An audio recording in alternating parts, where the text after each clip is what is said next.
Entonces los invito a que vayan conmigo al libro de Apocalipsis, al capítulo 14, los versículos 6 y 7.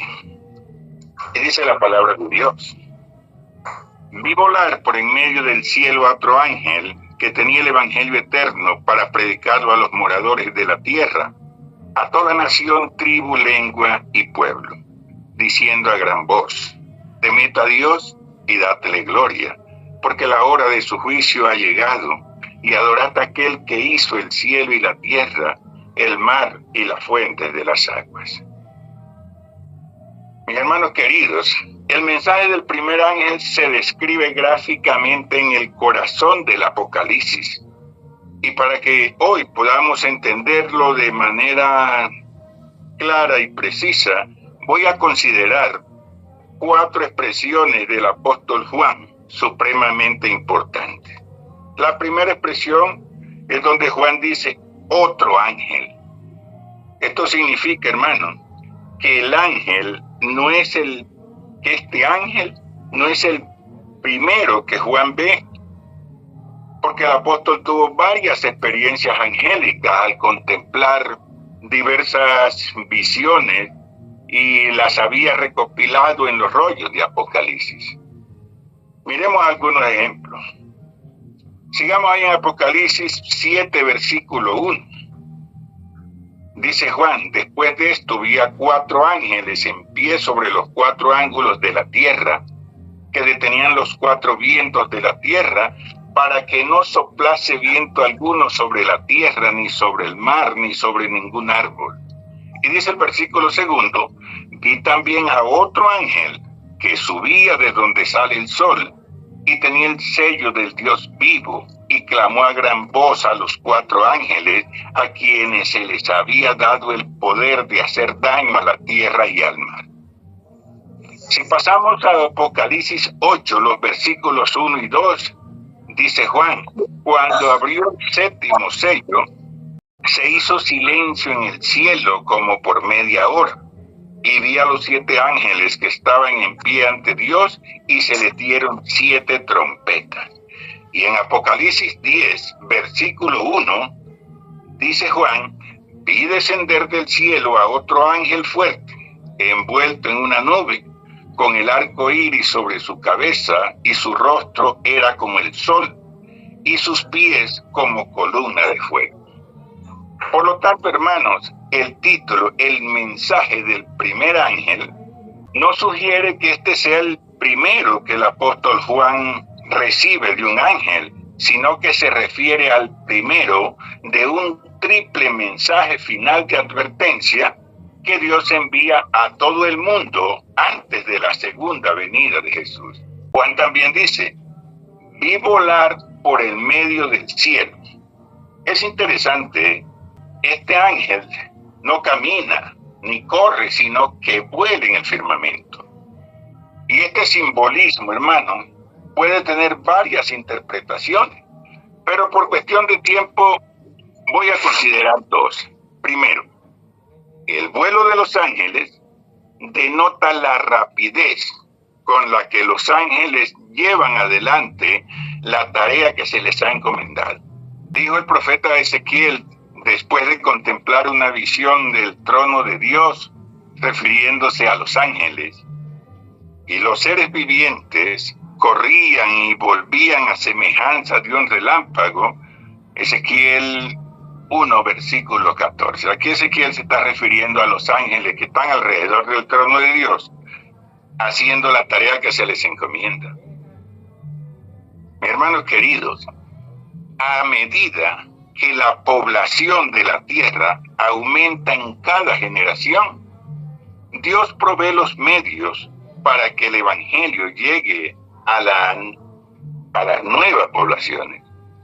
Hoy, cuando la tierra alberga la mayor cantidad de población, Dios obra en diversas mentes para inventar la tecnología y adecuarla para la misión que trasciende todas las barreras y todas las fronteras.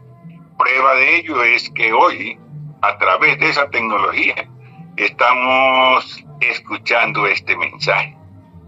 Tenemos una iglesia virtual en la cual nos congregamos toda la mañana y podemos escuchar los mensajes que vienen del cielo como si fuera, nos los estuviera trayendo el mismo día o los mismos ángeles.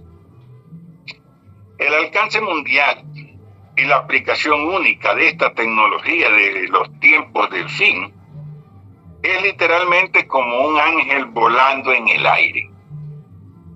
Y esta ayuda divina permitirá también al pueblo de Dios completar la obra global de llevar el mensaje final de advertencia al mundo antes de la gloriosa segunda venida de Jesús.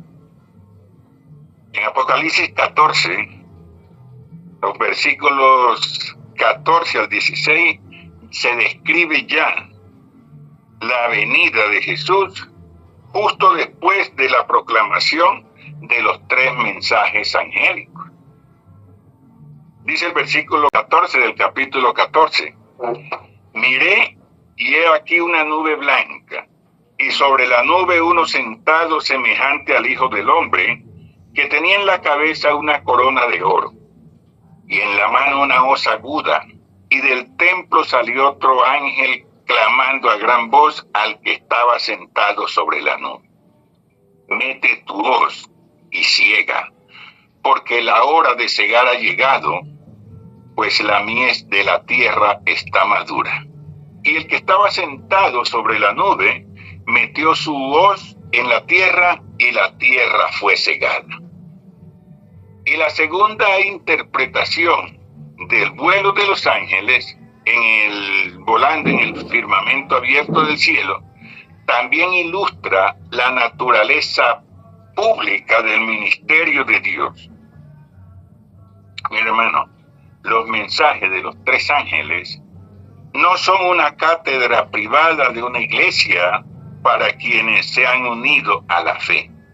Y por eso la imagen deslumbrante que Juan presenta al describir esta visión confirma que el mensaje de los 3 ángeles debe darse en público para conmover a la gente antes de la inminente venida de Jesús.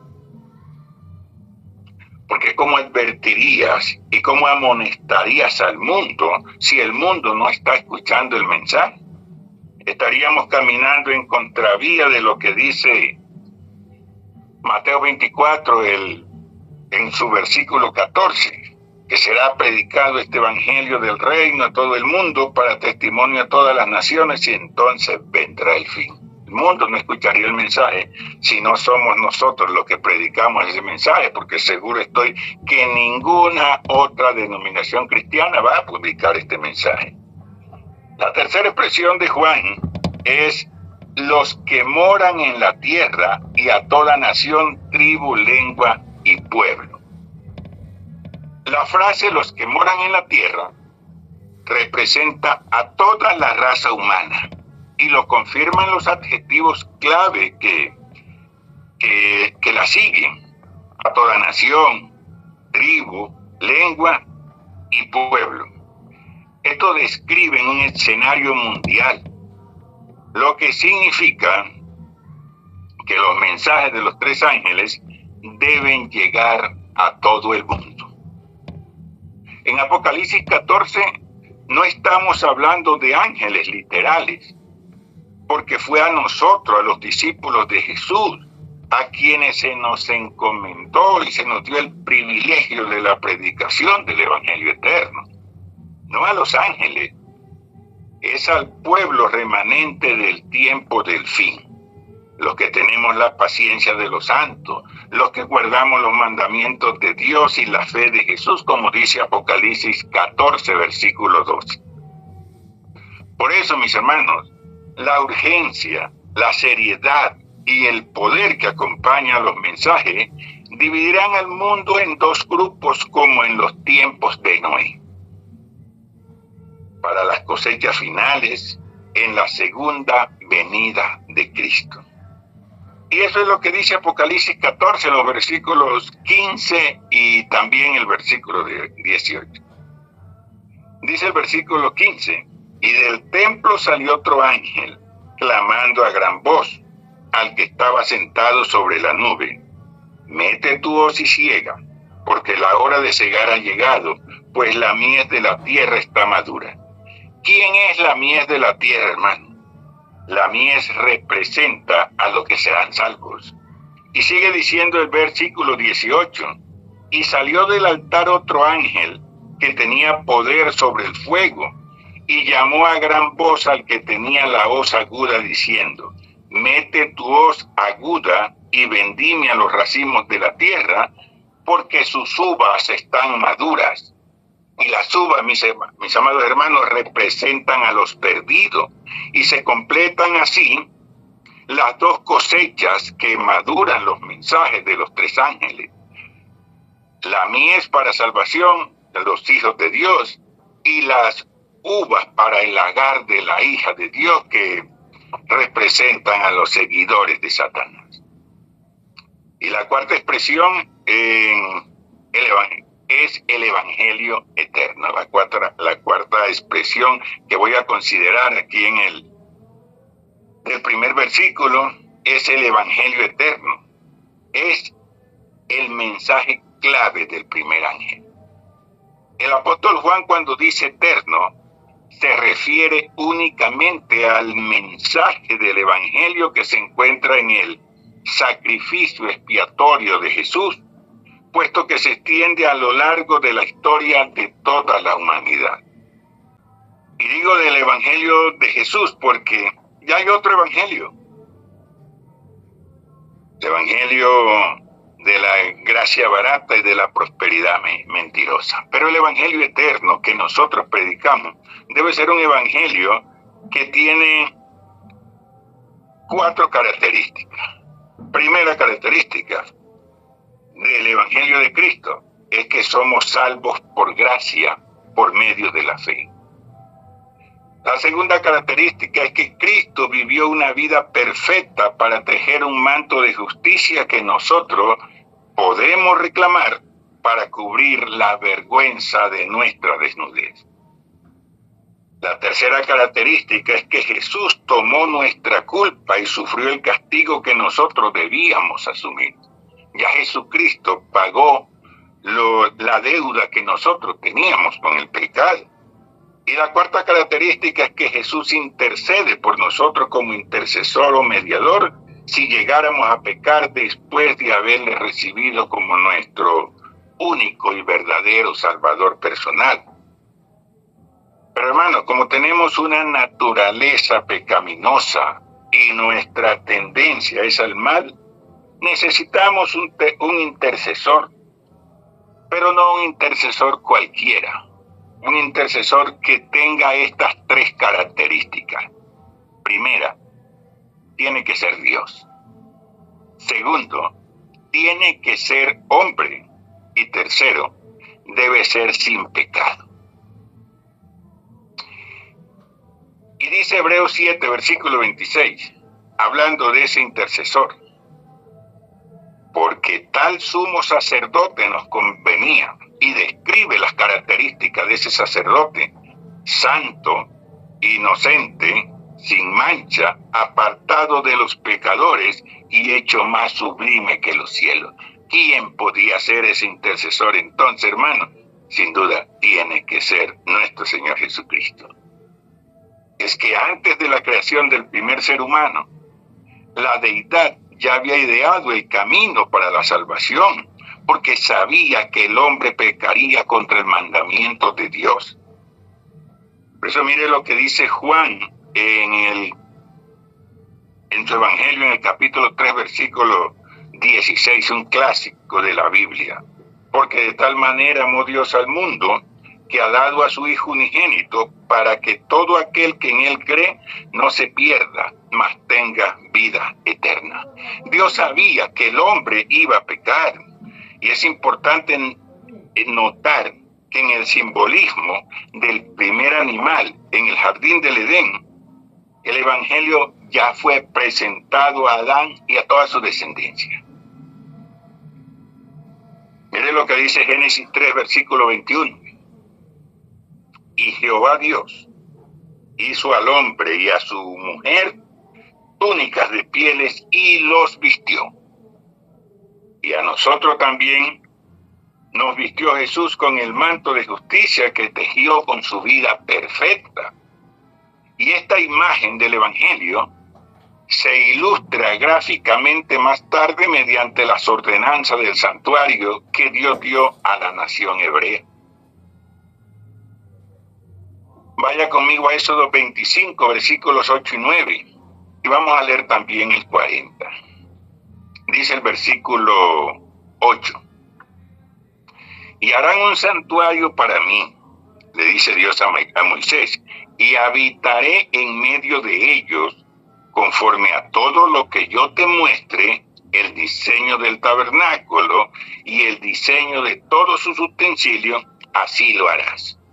Y ya para finalizar le dice Dios a Moisés, mira, hazlo conforme al modelo que te ha sido mostrado en el monte. Y hoy, el pueblo de Dios puede mirar hacia arriba, al santuario principal en el cielo, donde nuestro Salvador se encuentra como sumo sacerdote, intercesor y juez supremo. Mira cómo le expresa el apóstol Pablo en Colosenses 3, versículos del 1 al 3. Si pues habéis resucitado con Cristo, buscad las cosas de arriba, donde está Cristo sentado a la diestra de Dios. Poned la mira en las cosas de arriba, no en las de la tierra, porque habéis muerto y vuestra vida está escondida con Cristo en Dios. Si hemos muerto al pecado, nuestra vida está escondida con Cristo en Dios. También es importante entender que el Evangelio eterno del primer ángel plantea 4 mandatos imperativos. El primero, teme a Dios. Los profesos cristianos no temen a Dios. Y este concepto de temer a Dios no es tenerle miedo, sino acercarnos a Dios con santo temor y reverencia, una reverencia que supere con creces cualquier reverencia que le otorgamos a cualquier ser humano.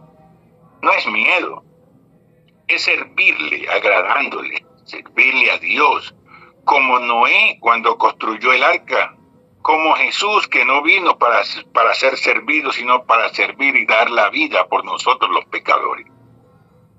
El miedo no es de Dios. Y así lo expresa el apóstol Pablo en 2 Timoteo, capítulo 1, versículo 7. Porque no nos ha dado Dios espíritu de cobardía, sino de poder, de amor y de dominio propio. Juan también dice, en el amor no hay temor, sino que el perfecto amor echa fuera el temor, porque el temor lleva en sí castigo, de donde el que teme no ha sido perfeccionado en el amor. Primera de Juan 4, versículo 18. Temer a Dios, hermano, también significa guardar sus mandamientos, y este concepto lo encontramos tanto en el Antiguo como en el Nuevo Testamento de la Biblia.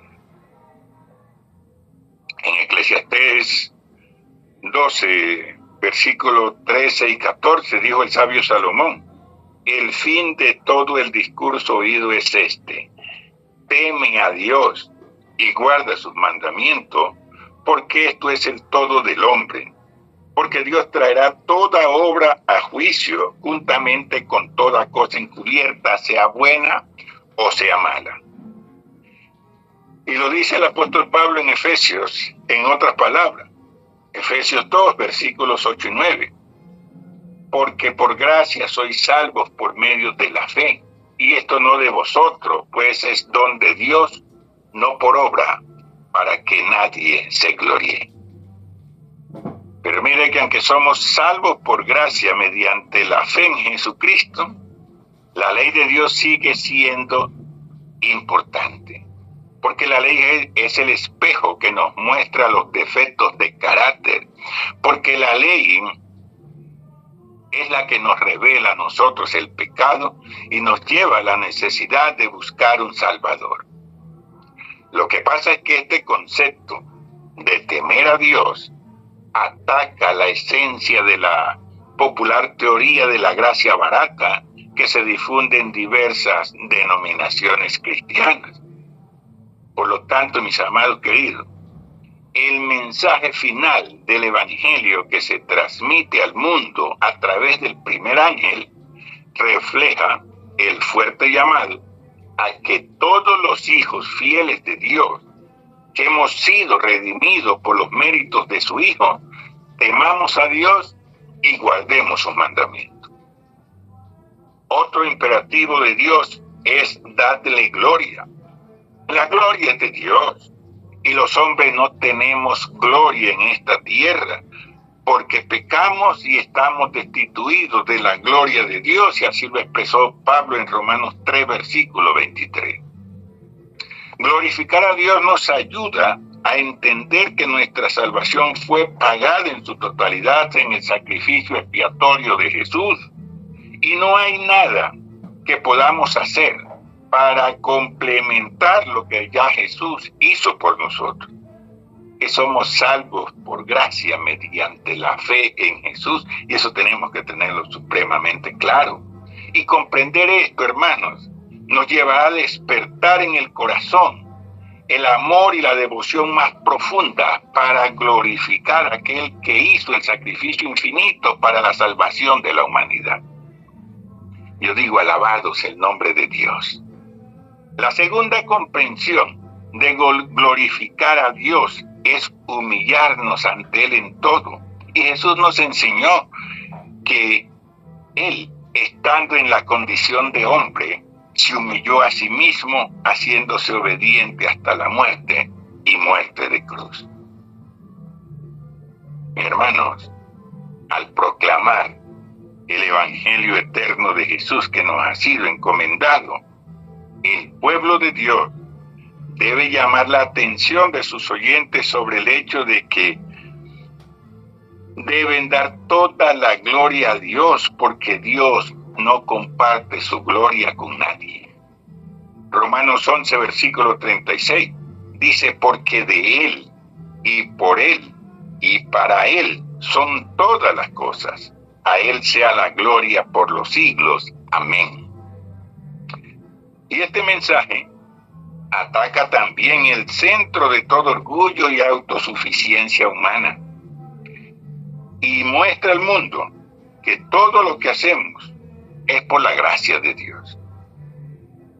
Otro imperativo es: la hora de Jesús ha llegado.